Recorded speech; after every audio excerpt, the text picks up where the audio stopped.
Bonjour et bienvenue pour l'histoire d'un nouveau tube.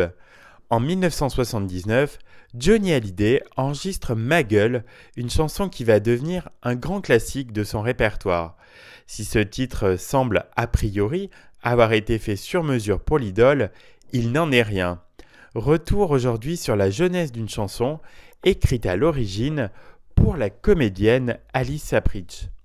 En 1979, 20 ans après ses débuts, Johnny Hallyday est au zénith de sa carrière. Son dernier album en date, Hollywood, a connu un très grand succès, avec notamment le fameux titre Le bon temps du rock'n'roll. Fidèle à lui-même et par amour de la scène, Johnny entreprend du 31 janvier au 24 mars 1979 une grande tournée qui passe par une douzaine de villes françaises et se termine à Bruxelles. De retour à Paris, il demande au célèbre parolier Gilles Thibaut, qui lui a écrit en 1969 « Que je t'aime », de lui proposer de nouvelles chansons.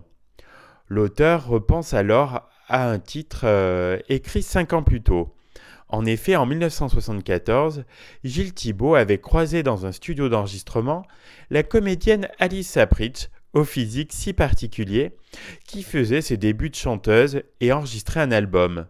Cette dernière avait demandé à Gilles Thibaut de lui écrire une chanson en lui disant « J'ai le sujet et le titre, Ma Gueule ».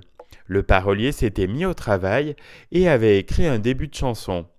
Le projet avec Sapritch n'a finalement jamais vu le jour et Gilles Thibaut avait oublié son ébauche de texte au fond d'un tiroir.